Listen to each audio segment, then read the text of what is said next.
Hi and welcome to Clarinet 101. Today we're going to show you how to assemble the clarinet. Before we begin, you're going to need a paper towel, so go ahead and get that now.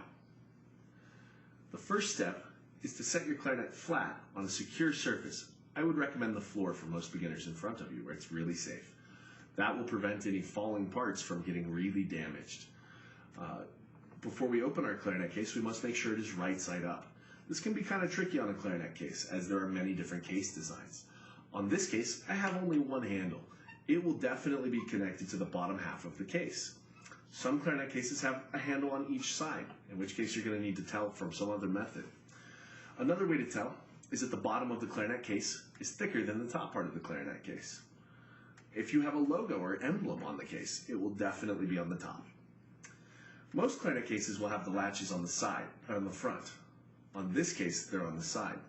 I'm going to flip those up now and open my case slowly to make sure that no parts fall out. Now that I have my case open, I'm going to find the reed, which is the little chip of wood that makes the sound. Some reed cases slide outward to the side. Other reed cases, like this one, we pull from the rear. Take the reed out and place the thin tip in your mouth carefully. Leave it in there until I say so. This is going to allow the reed to absorb moisture while we're working. Normally I would leave this in my mouth while assembling my clarinet, but I'm going to go ahead and set it down to make sure that I can continue talking to you.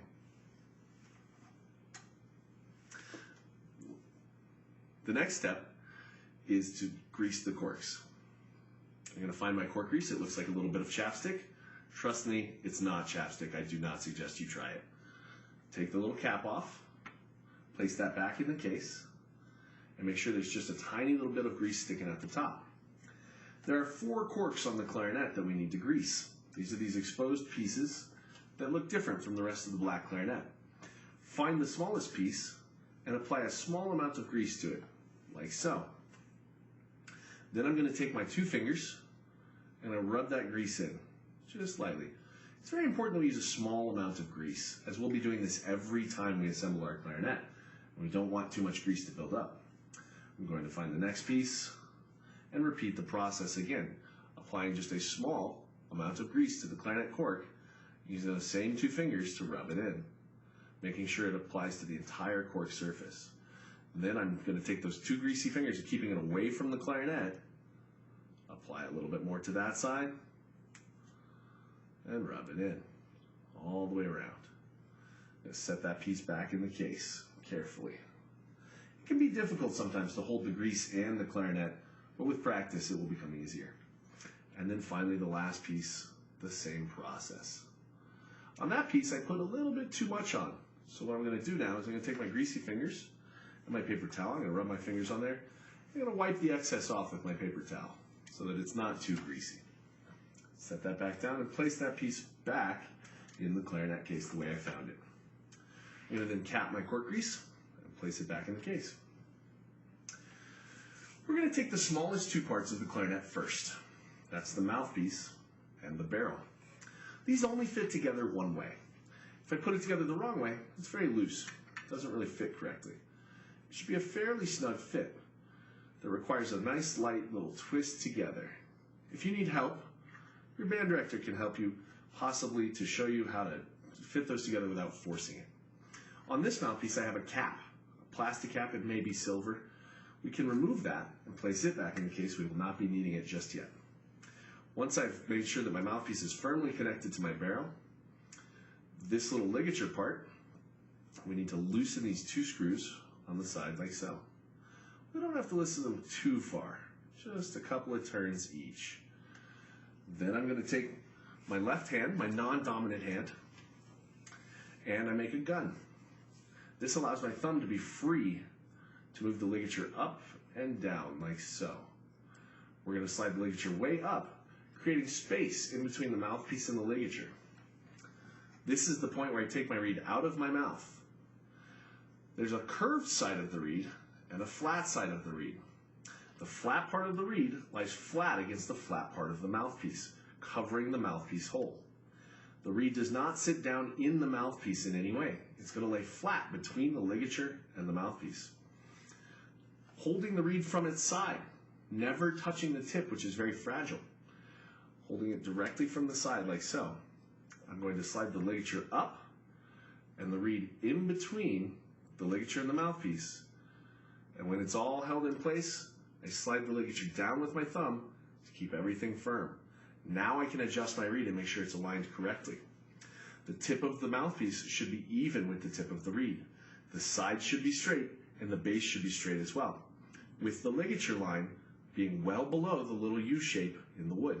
I'm going to align mine for you and show you close up so you can see. We give our ligature screws a couple of turns to make sure they're nice and snug, but not overly tight. And this is what it should look like. Now that that's all assembled, I'm going to take my cap, place it back on the mouthpiece to protect it. If you don't have a cap, simply set the barrel and mouthpiece combination down in the case carefully so as not to damage the reed. The next thing I'm going to do is look for the bell. It's the funny shaped piece of the clarinet. Very easy to find.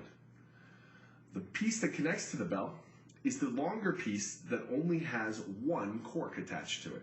I'm going to lift that piece out and, trying very hard not to crush the keys with my hand, I'm going to hold it down here where there are very few keys. There's only 3 down here.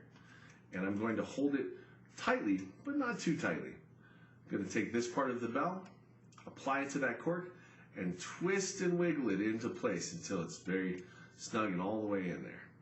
Shouldn't take too much force. Be careful if you're trying to force it. The next part of the body has 2 corks. One of these corks has a lot of keys around it. This is the part we're going to need to connect next. This is a very important part of connecting the clarinet.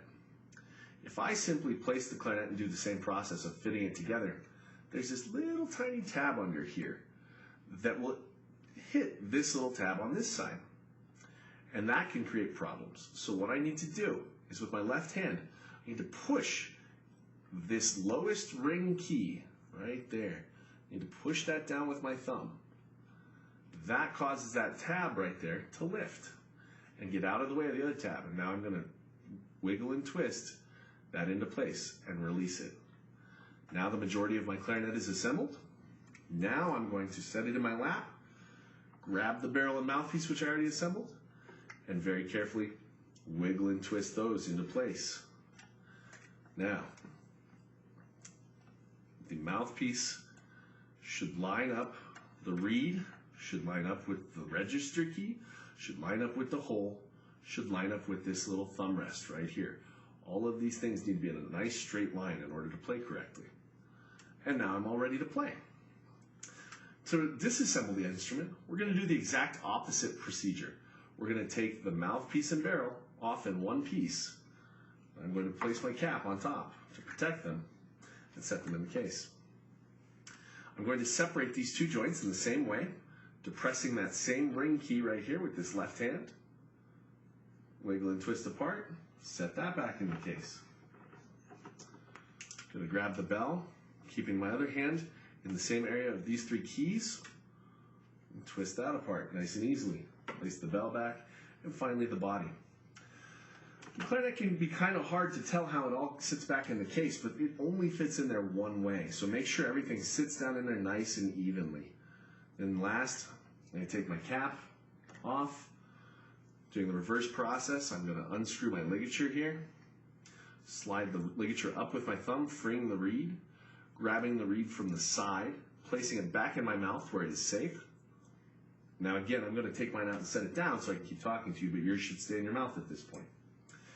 Slide my ligature back down, give the screws a couple little half turns so it stays on there. Disconnect the mouthpiece from the barrel, place the barrel back in the case. Cover the mouthpiece back up with the cap, place it in the case, and finally, remove my reed from my mouth and place it in its reed case.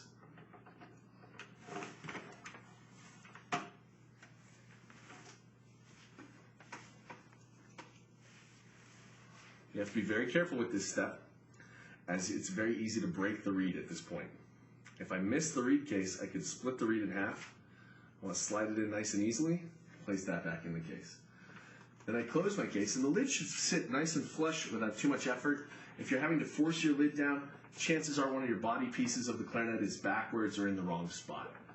Now that it's nice and flush, I simply close my latches, and that's all there is to it.